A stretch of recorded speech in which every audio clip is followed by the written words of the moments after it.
일부 19. 처음에 나는 사모님을 이해심이 많은 여성 정도로 생각했다. 그런데 내가 그런 마음으로 대하는 동안 사모님의 태도가 조금씩 바뀌어 갔다. 사모님은 내 머리에 호소하는 대신 내 심장을 흔들기 시작했다. 자신과 남편 사이에는 아무런 응어리도 없다. 또한 없어야 한다. 그런데 역시 무언가가 있다. 하지만 눈을 크게 뜨고 확인해 보면 아무것도 보이지 않는다. 사모님이 괴로워하는 것은 바로 그 때문이었다. 사모님은 처음에 선생님이 세상을 염세적으로 바라보기 때문에 자신까지 싫어하는 거라고 단언했다. 그렇게 단언하면서도 그것을 순순히 받아들이지는 않았다. 속내를 들어보니 오히려 그 반대로 생각하고 있었다. 선생님이 자신을 싫어하다가 결국은 세상까지 싫어하게 되었다고 추측하고 있었다. 하지만 아무리 애를 써봐도 그 추측을 확신할 수 없었다. 선생님은 언제나 좋은 남편처럼 행동했다. 친절하고 자상했다. 의욕 덩어리를 그날의 정분으로 감싸 살며시 가슴 속에 묻어두었던 사모님은 그날 밤 그 보따리를 내 앞에 풀어놓았다. 학생은 어떻게 생각해요? 사모님이 물었다. 선생님이 저리 되신 게 저 때문인가요? 아니면 학생이 말하는 인생관인가 무언가 하는 것 때문인가요? 솔직하게 말씀해 주세요. 나는 굳이 숨길 생각은 없었다. 하지만 내가 모르는 무언가가 존재한다면 어떻게 대답하든 사모님을 만족시킬 수 없을 것 같았다. 그리고 나는 거기에 내가 모르는 무언가가 존재하리라 믿고 있었다. 저도 모르겠습니다. 그 순간 사모님은 기대에 어긋났을 때 보이는 허탈한 표정을 지었다. 나는 곧바로 덧붙여 말했다. 하지만 선생님이 사모님을 싫어하지 않는 것만은 분명합니다. 저는 지금 선생님의 말을 그대로 전해드리는 것뿐입니다. 선생님이 거짓말을 하실 분은 아니잖아요. 사모님은 아무 말도 없었다. 그러고는 잠시 후 이렇게 말했다. 사실 좀 짚히는 데가 있긴 해요. 선생님이 저렇게 된 원인에 대해서 말입니까? 네. 만약 그게 원인이라면 제 탓은 아니니 그것만으로도 저는 훨씬 마음이 편해질 텐데요. 그게 무슨 일이죠? 사모님은 잠시 머뭇거리며 무릎 위에 얹은 자신의 손을 바라보았다. 학생이 판단을 내려주세요. 말씀드릴 테니까요. 제가 판단할 수 있는 일이라면 그렇게 하겠습니다. 전부 다 말씀드릴 수는 없어요. 그랬다간 선생님한테 야단 맞을 테니까요. 야단 맞지 않을 정도까지만 말씀드리죠. 나는 긴장한 나머지 침을 꿀꺽 삼켰다. 선생님이 대학에 다닐 때 무척 친하게 지내던 친구가 있었어요. 그런데 그분이 졸업하기 직전에 세상을 떠났어요. 갑작스러운 죽음이었죠. 사모님은 내 귀에 속삭이듯 낮은 목소리로 실은 자살한 거예요 라고 말했다. 그것은 왜요? 라고 되묻지 않을 수 없는 말투였다. 그 정도밖에는 말씀드릴 수 없어요. 어쨌든 그 일이 있은 뒤로 선생님의 성격이 점점 바뀌어 갔어요. 친구분이 왜 죽었는지는 저도 모르겠어요. 선생님도 잘 모르시는 것 같아요. 하지만 그때부터 선생님이 달라진 걸 보면 꼭 그렇게 단정 지을 수만은 없어요. 그분의 묘인가요? 조시가야에 있는 게? 그건 말씀드릴 수 없어요. 그런데 사람이 친구 하나를 잃었다고 그렇게 변할 수 있는 건가요? 저는 그게 정말 궁금해요. 그러니까 그 점에 대해 판단해 주셨으면 해요. 내 판단은 부정적인 쪽으로 기울고 있었다. 20. 나는 내가 파악한 사실을 토대로 최대한 사모님을 위로하려고 했다. 사모님 또한 내게서 위로를 받는 것처럼 보였다. 그래서 우리는 그 문제에 대해 한동안 이야기를 나누었다. 하지만 나는 근본적인 원인을 파악하지 못하고 있었다. 사모님의 불안도 사실은 주변을 떠도는 희미한 구름과 같은 의혹에서 비롯된 것이었다. 사건의 진상에 대해서는 사모님 자신도 모르는 게 많았다. 그나마 알고 있는 내용도 내게 전부 밝히지 못했다. 따라서 위로하는 나도 위로받는 사모님도 물결 위에서 이리저리 흔들리고 있었다. 그러면서도 사모님은 필사적으로 손을 내밀며 믿음지 않은 내 판단에 의지하려고 했다. 10시쯤 되어 현관에서 선생님의 구두 소리가 들리자 사모님은 지금까지의 일을 한순간에 전부 잊어버린 듯 앞에 앉아있는 내게 시선도 주지 않고 벌떡 일어났다. 그리고 현관문을 여는 선생님을 거의 마주치듯이 맞이했다. 나는 잠깐 혼자 앉아있다가 사모님을 따라 나갔다. 하녀는 선잠에 들었는지 끝내 밖으로 나오지 않았다. 선생님은 기분이 좀 좋아 보였다. 하지만 사모님은 훨씬 더 좋아 보였다. 방금 전까지 사모님의 아름다운 눈에 고여있던 눈물과 까만 눈썹 사이에 새겨진 팔자 주름을 기억하고 있던 나는 그 변화에 의아해하며 유심히 바라보았다. 만약 그것이 거짓된 행동이 아니라면 실제로 그것을 거짓이라고 생각하지는 않았지만 지금까지 사모님이 늘어놓은 하소연은 자기 감상에 빠져 나를 상대로 꾸며낸 짓궂은 유의로 생각할 수도 있었다. 사실 그때는 사모님을 그렇게 부정적으로 생각하고 싶지 않았다. 나는 갑작스레 밝아진 사모님의 표정을 보고 오히려 마음이 놓였다. 이 정도라면 그렇게 걱정할 필요도 없다고 생각했다. 선생님은 웃으면서 내게 정말 수고했네. 도둑은 들어오지 않던가? 하고 물었다.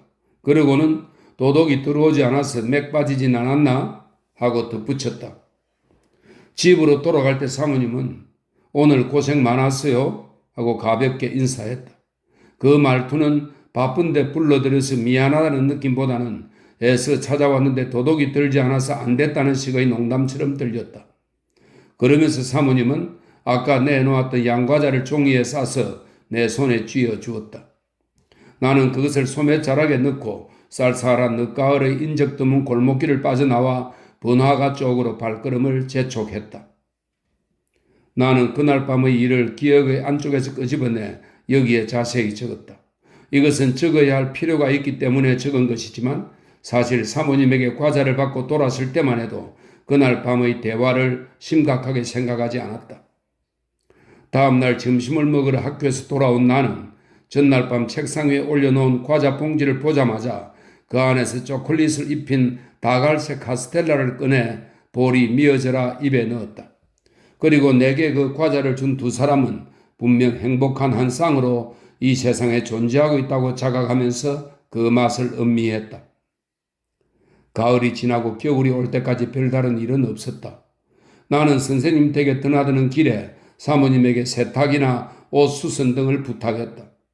이제껏 주반, 이 주반은 속옷으로 맨몸에 직접 입는 짧은 호옷입니다. 이제껏 주반을 입어본 적이 없는 내가 셔츠 위에 검은 깃이 달린 옷을 걸치게 하게 된 것도 그때부터였다. 자식이 없는 사모님은 그런 소일거리가 오히려 무료함을 달래주어 몸에 이롭다고 말하기도 했다. 이건 손으로 직접 짠 거네요. 이렇게 옷감이 좋은 기모노는 지금까지 바느질해 본 적이 없어요. 옷감이 좋은 대신 바느질 하기는 힘들어요. 바늘이 잘 들어가지 않거든요. 덕분에 바늘을 2개나 부러뜨렸어요. 이렇게 불평할 때조차 사모님의 얼굴에서는 귀찮은 기색을 찾아볼 수 없었다. 21. 겨울이 되자 나는 뜻하지 않게 고향에 내려갈 일이 생겼다. 어머니의 편지에 따르면 아버지의 병세가 전보다 더 나빠진 것 같았다. 당장 어떻게 될 정도는 아니지만 연세가 연세이니만큼 가능하면 짬을 내어와 달라는 내용이었다.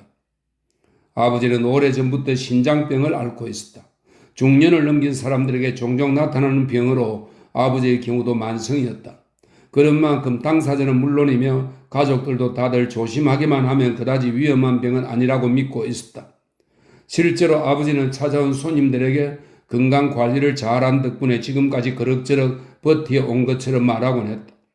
그런데 어머니의 편지에 의하면 그런 아버지가 정원일을 하다가 갑자기 현기증으로 쓰러졌다고 한다. 처음에는 일가 친척들도 가벼운 뇌출혈로 생각해 곧바로 그에 맞는 조치를 취했다. 나중에 의사로부터 아무래도 뇌출혈이 아니라 지병 때문인 것 같다는 말을 듣고 비로소 졸도와 신장병을 연결해 생각하게 된 것이다. 겨울 방학이 되려면 조금 더 있어야 했다. 나는 학기를 끝내고 내려가도 괜찮으리라 생각하고 하루 이틀 그대로 지냈다. 그러는 동안 병상에 누워있는 아버지의 모습과 걱정하는 어머니의 얼굴이 자꾸만 눈앞에 아른거렸다. 그때마다 마음이 괴로웠던 나는 결국 고향에 내려가기로 했다.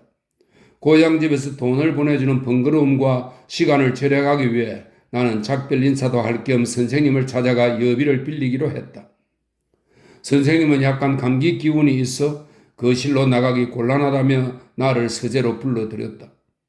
겨울에는 자주 접하기 어려운 부드러운 햇살이 서재의 유리문을 통해 책상법 위를 비추고 있었다. 선생님은 볕이 잘 드는 그 서재에 커다란 화로를 들여놓고 산바리 위에 놓인 롯데야에서 피어오르는 수증기를 쐬며 숨을 고르고 있었다.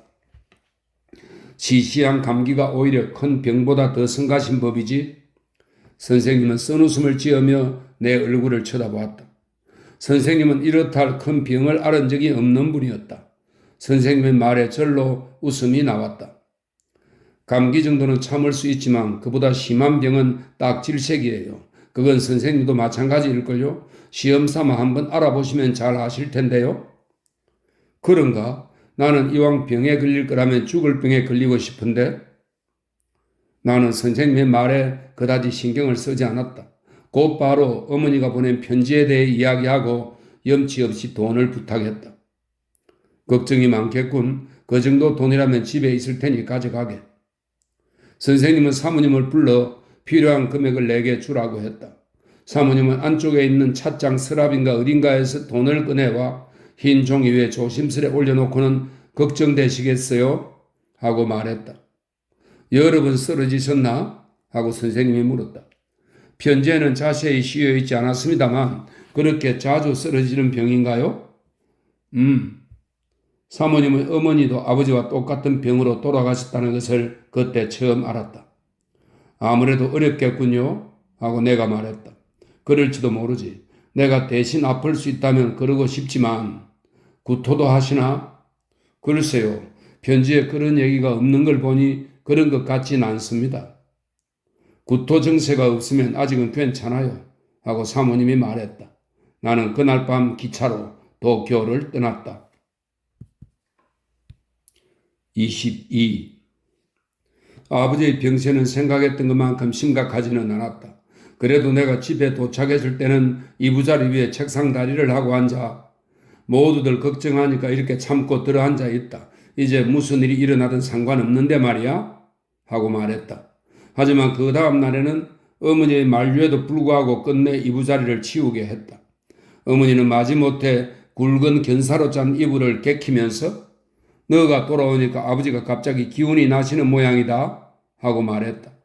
내가 보기에는 아버지가 허세를 부리는 것 같지는 않았다. 형은 직장 문제로 멀리 규슈에 가 있었다. 특별한 경우가 아니면 좀처럼 부모님을 찾아뵙기 어려운 처지였다. 여동생은 다른 지방으로 출가했다. 여동생 역시 급한 일이 있을 때마다 언제든 불러들일 수 있는 형편은 아니었다. 3남매 중에 쉽게 집에 불러들일 수 있는 자식은 역시 학교에 다니고 있는 나뿐이었다. 내가 어머니의 분부대로 학교 수업을 팽개치고 방학도 하기 전에 돌아온 것에 대해 아버지는 무척 만족스러워했다. 별것 아닌 일로 학교까지 쉬게 해서 미안하구나. 너희 어머니는 너무 과장해서 편지를 쓴다니까. 아버지는 실제로 이제까지 깔아놓았던 이부자리를 치우게 하고 여느 때와 다름없는 건강한 모습을 보여주었다. 너무 가볍게 여겼다간 다시 병이 도질지도 몰라요. 아버지는 내 말에 흐뭇해하면서도 전혀 진지하게 받아들이지 않았다. 괜찮아. 지금처럼 평소에 조심하기만 하면. 실제로 아버지는 괜찮아 보였다. 집안을 이리저리 돌아다녔지만 숨도 가빠하지 않고 현기증도 느끼지 않았다. 그저 안색만은 보통 사람보다 안 좋았는데 그것은 어제 오늘의 일이 아니었기에 우리는 그다지 신경 쓰지 않았다. 나는 선생님에게 돈을 빌려준 데 대한 감사의 편지를 썼다. 정원에 올라가서 갚아드릴 테니 그때까지 기다려달라고 양해를 구했다. 그리고 아버지의 병세가 생각했던 것만큼 심각하지 않다느니 이 정도라면 당분간은 안심해도 되겠다느니 현기증이나 구토 증세는 전혀 없다느니 하는 내용들을 장황하게 늘어놓았다. 마지막에 감기 기운은 어떠시냐고 간단히 안부 인사 한마디를 붙였다. 사실 나는 선생님이 걸린 감기는 별거 아니라고 생각하고 있었다. 나는 선생님에게 편지를 보낼 때 답장은 전혀 기대하지 않았다. 편지를 보낸 뒤 부모님과 마주 앉아 선생님에 대해 이야기를 나누면서 아련히 선생님의 서재를 떠올렸다. 이번에 도쿄에 올라갈 때 표고버섯이라도 갖다 드리렴? 네. 그런데 선생님이 말린 표고버섯을 드실지 모르겠네요.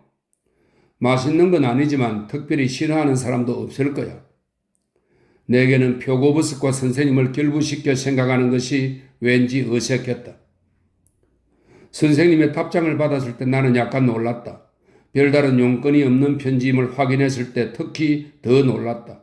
그저 선생님이 자상한 분이라서 답장을 보내준 것이라고 생각했다. 그렇게 생각하니 그 짤막한 한 통의 편지가 내게는 커다란 기쁨이 되었다. 물론 그것은 내가 선생님에게 받은 첫 번째 편지였다. 첫 번째 편지라고 말하면 나와 선생님 사이에 서신 왕래가 빈번했던 것으로 생각할 수도 있는데 사실은 그렇지 않다는 점을 미리 밝혀둔다. 나는 선생님 생전에 단 2통의 편지를 받았다. 그중 한 통이 지금 말한 그 짤막한 답장이고 다른 한 통은 선생님이 세상을 떠나기 전에 특별히 내게 보낸 장문의 편지다. 아버지는 병의 특성상 운동을 삼가야 하기 때문에 이부자리를 거둔 뒤에도 거의 바깥에 나가지 않았다. 날씨가 화창한 날 오후에 한번 정원에 나간 적이 있는데 그때는 만일의 경우에 대비해 내가 곁에 바싹 달라붙었다. 나는 걱정이 되어 내 어깨에 손을 얹으라고 해도 아버지는 웃기만 할 뿐 거절했다. 23. 나는 무료한 아버지를 상대로 자주 장기를 두었다. 우리는 둘 다 게으른 성격이라서 고타스는 일본의 실내 난방 장치입니다. 고타스 위에 장기판을 얹어놓고 말을 움직일 때마다 이불 속에 넣어둔 손을 빼냈다. 간혹 잡아둔 상대의 말을 잃어버리고도 다음번 장기를 둘 때까지 서로 모르고 있는 경우가 있었다. 그것을 어머니가 화로의 잿더미에서 찾아내 부젓가락으로 끄집어내는 어이없는 일도 있었다. 바둑판은 너무 두툼한 데다 다리까지 붙어있어 고타스에 올려놓고 두기 힘들잖아. 그런 면에선 장기가 좋아. 이렇게 편하게 둘 수 있으니 게으른 사람한테는 안성맞춤이지. 자, 한 판 더 두자. 아버지는 이기면 이겼다고, 지면 졌다고 한 판 더 두자고 했다. 요컨대 승부와 상관없이 고타스에서 장기를 두는 것 자체를 즐기고 있었다. 나도 처음에는 새로운 기분에 그 한가로운 오락에 상당히 흥미를 느꼈지만 시일이 지나자 젊은 나의 기력은 그 정도의 자극에 더 이상 만족할 수 없었다. 나는 가끔씩 장기말을 쥔 손을 머리 위로 뻗고 늘어지게 하품을 했다. 나는 도쿄의 일을 생각했다. 그러자 피가 넘쳐나는 심장 안쪽에서 힘찬 고동 소리가 들렸다. 신기하게도 그 고동 소리는 어떤 미묘한 의식 상태에서 선생님을 생각할수록 점점 더 커지는 느낌이었다. 나는 마음속으로 아버지와 선생님을 비교해 보았다. 세상 사람들이 보기에는 두 분 모두 살았는지 죽었는지 모를 만큼 조용한 분들이었다. 세상 사람들이 인정하는 기준으로 보면 두 분 모두 빵점이었다. 게다가 장기만 두려고 하는 아버지는 단순한 놀이 상대로서도 부족했다. 그런데 오락과는 거리가 먼 선생님은 오락을 함께하는 데서 생겨나는 친밀함 이상으로 언제부터인가 내 머릿속에 깊이 자리하고 있었다. 머릿속이라고 하면 너무 차가운 느낌이 드니 가슴속이라고 바꿔 말하고 싶다. 선생님의 기운이 내 살 속에 들어와 있었다고 해도, 선생님의 생명이 내 피 속에 흐르고 있었다고 해도 당시의 내게는 전혀 과장된 표현이 아니었다. 새삼스레 아버지는 피를 나눈 가족이고 선생님은 피 한 방울 섞이지 않은 타인이라는 명백한 사실을 떠올리고 나는 대단한 진리라도 발견한 듯 놀랐다. 내가 고향집의 생활을 따분해할 즈음 오랜만에 찾아온 자식을 반기던 부모님의 마음도 점차 시들해졌다. 여름 방학 같은 때 고향에 내려간 적이 있는 사람이라면 누구나 경험하는 일이겠지만 처음 일주일 정도는 가족들이 극진하게 대해준다. 하지만 일정한 기간이 지나면 그 열기도 서서히 수그러들어 나중에는 있어도 그만 없어도 그만인 존재로 전락하기 십상이다. 나도 고향에 머물면서 그 기간을 넘겼다. 게다가 나는 고향에 내려갈 때마다 부모님이 알지 못하는 새로운 것을 도쿄에서 지니고 갔다. 마치 유교 집안에 기독교 냄새를 끌어들이는 것처럼 내가 지니고 가는 것은 부모님과 제대로 조화를 이루지 못했다. 물론 나는 그것을 겉으로 드러내지 않았다. 하지만 이미 몸에 밴 그 시기에 아무리 드러내지 않으려고 해도 어느 틈에 부모님의 눈에 띄고 만다. 나는 어느덧 그런 생활에 실증이 났다. 얼른 도쿄로 돌아가고 싶었다. 다행히 아버지의 병세는 더 이상 악화될 기미를 보이지 않았다. 혹시나 하는 마음에 일부러 멀리서 이름난 의사를 불러와 꼼꼼히 진찰을 받아봤지만 역시 내가 알고 있는 것 외에는 별다른 이상이 발견되지 않았다. 나는 겨울방학이 끝나기 전에 도쿄로 돌아가기로 했다. 그런데 내가 막상 올라가겠다고 하자 사람의 마음이란 게 묘해서 두 분 모두 나를 만류했다. 벌써 가려고? 방학이 끝나려면 아직 멀었지 않니? 하고 어머니가 말했다. 4, 5일 더 있다가도 되잖아? 하고 아버지가 말했다. 나는 내가 정한 출발 날짜를 변경하지 않았다. 24. 도쿄에 올라와 보니 마스카자리는 새해가 되면 대문에 장식하는 소나무입니다. 마스카자리는 어느새 전부 치워지고 없었다. 거리에는 찬바람만 불 뿐 어디를 둘러봐도 정월다운 분위기는 찾아볼 수 없었다. 나는 곧장 선생님 댁으로 돈을 갚으러 갔다. 가는 김에 표고버섯도 함께 가지고 갔다. 그냥 내밀기가 좀 어색해 어머니가 갖다 드리라고 했다며 조심스럽게 사모님 앞에 내려놓았다. 표고버섯은 과자 상자에 담겨 있었다. 정중하게 감사의 뜻을 전한 사모님은 그 상자를 옆방으로 가져가려고 들었다가 너무 가볍다고 느꼈는지 이거 무슨 과자예요? 하고 물었다. 사모님은 친한 사람들에게는 이렇게 아이처럼 순진한 모습을 보였다. 두 분 모두 아버지의 병환을 걱정하며 이것저것 물어보았다. 선생님이 말했다. 자네 얘기를 들어보니 당장 어떻게 되실 것 같지는 않은데 병이 병인 만큼 항상 조심해야 하네. 선생님은 신장병에 대해 나보다 훨씬 더 많이 알고 있었다. 자신이 병에 걸렸는데도 알아채지 못하고 방심하게 되는 게 그 병의 특징이지. 내가 아는 어느 군인도 그 병에 걸려 결국 세상을 떠났는데 정말이지 거짓말처럼 가버렸어. 곁에서 자고 있던 부인이 미쳐 손을 쓸 겨를도 없이 말이야. 한밤중에 약간 답답하다며 부인을 깨우긴 했는데 아침에는 이미 죽어 있었어. 그런데도 부인은 남편이 그냥 자고 있는 줄 알았다더군. 지금까지 낙관하고 있던 나는 갑자기 마음이 불안해졌다. 저희 아버지도 그렇게 될까요? 아니라고 장담할 수도 없겠네요. 의사는 뭐라고 그러던가? 병을 고치기는 어렵지만 당분간은 걱정하지 않아도 된다고 했습니다. 의사가 그렇게 말했으니 괜찮겠지. 내가 방금 얘기한 건 자신이 병에 걸린 사실을 전혀 몰랐던 경우야. 게다가 그 사람은 몸을 사리지 않는 군인이었거든. 나는 약간 안심이 됐다. 내 안색의 변화를 가만히 지켜보던 선생님이 이렇게 덧붙였다. 하지만 인간은 건강하든 그렇지 않든 모두가 연약한 존재라네. 언제 무슨 일로 어떻게 죽을지 모르니까. 선생님도 그런 생각을 하세요? 내가 아무리 건강하다고 해도 전혀 그런 생각을 안 할 수는 없겠지. 선생님의 입가에 미소가 감돌았다. 맥없이 허무하게 죽는 사람도 많지 않은가? 자연스럽게. 어느 한순간에 갑자기 죽는 사람도 있을 테고 부자연스러운 폭력으로. 부자연스러운 폭력이란 게 뭐죠? 나도 정확하게 말할 수는 없지만 자살 같은 건 모두 부자연스러운 폭력이 아닐까? 그럼 살해당하는 건 역시 부자연스러운 폭력 때문이겠네요? 그건 생각해 본 적이 없는데 하지만 그 말도 일리가 있군. 그날은 그쯤에서 얘기를 끝냈다. 하숙집으로 돌아온 뒤에도 아버지의 병에 대해서는 그다지 걱정되지 않았다. 자연스러운 죽음이니 부자연스러운 폭력에 의한 죽음이니 하는 선생님의 말도 그 자리에서만 잠깐 흥미를 느꼈을 뿐 머릿속에 오래 남아있지는 않았다. 나는 이전부터 몇 번인가 쓰려다가 미뤄두었던 졸업 논문을 이제 본격적으로 써야겠다는 생각이 들었다. 25. 그해 6월에 졸업 예정이던 나는 규정대로 졸업 논문을 4월 말까지 완성해야 했다. 2월, 3월, 4월 하고 남은 달수를 손꼽아 보니 마음이 초조해졌다. 다른 학생들은 이미 오래전부터 자료를 수집하고 노트를 정리하느라 분주하게 움직이고 있는데 나는 아직 손도 못 댔다. 그저 해가 바뀌면 열심히 하겠다는 생각만 하고 있을 뿐이었다. 나는 그 생각을 실행에 옮기기 시작했다. 하지만 금방 벽에 부딪히고 말았다. 이제까지 막연하게 커다란 줄거리만 잡아놓고 골격이 거의 완성된 것으로 생각했던 나는 머리를 감싸고 고민하기 시작했다. 나는 고민 끝에 논문의 범위를 좁히기로 했다. 그리고 작성한 내용을 체계적으로 정리하는 데 드는 수고를 들기 위해 그냥 책에 있는 자료들을 나열하고 거기에 맞는 결론만 약간 덧붙이기로 했다.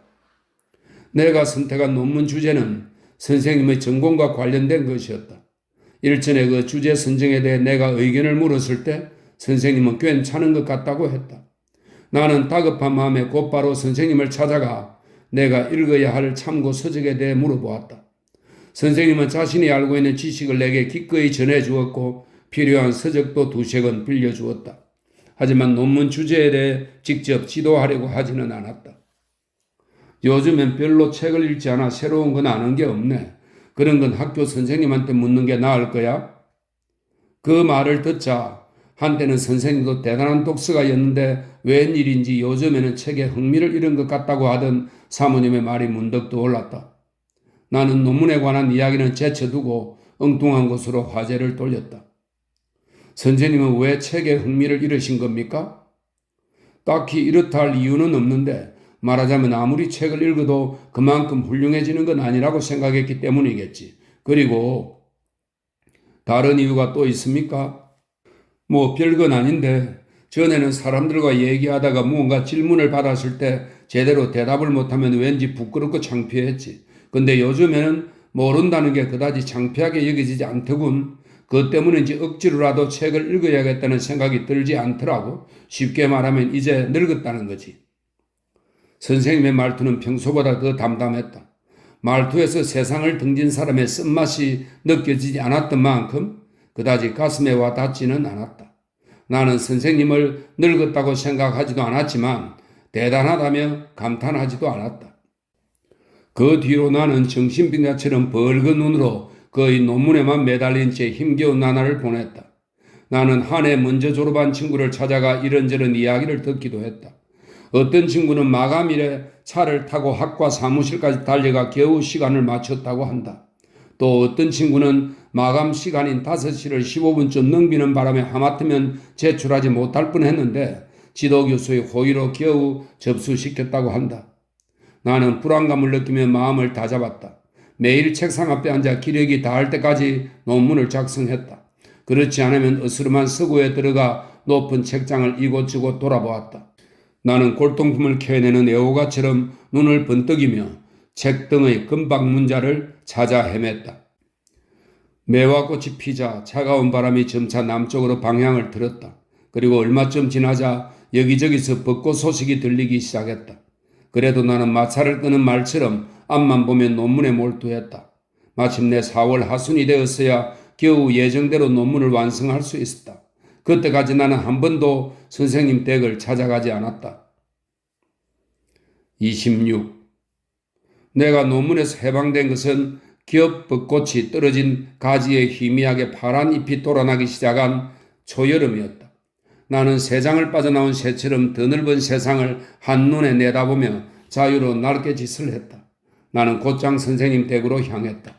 탱자나무 울타리의 거무스름한 가지 위로 새싹이 돋아나고 석류나무의 마른 줄기에 매달린 반들반들한 다갈색 잎에 햇빛이 부드럽게 내려앉은 정경이 길을 걸어가는 내 시선을 잡아 끌었다. 난생 처음 보는 것처럼 신기하게 느껴졌다. 선생님은 환한 내 표정을 보고 이제야 논문을 다 끝낸 모양이군, 수고했네 하고 말했다. 나는 덕분에 겨우 끝났습니다. 이젠 더 이상 할 일도 없습니다 라고 했다. 실제로 당시의 나는 해야 할 일을 모두 끝냈으니 앞으로 마음껏 놀 수 있다는 생각에 마음이 홀가분했다. 나는 완성한 논문에 대해 상당한 자신감과 만족감을 갖고 있었다. 나는 선생님 앞에서 논문의 내용에 대해 쉴 새 없이 떠들어댔다. 선생님은 여느 때처럼 그렇군 이라든지 그런가 하고 맞장구를 쳐주었지만 그 이상의 평가는 내려주지 않았다. 나는 불만스럽다기보다는 약간 맥이 빠지는 기분이었다. 그래도 그날 내 기력은 선생님의 습관적인 무심한 태도에 역습을 시도해 볼 정도로 활기에 넘쳐 있었다.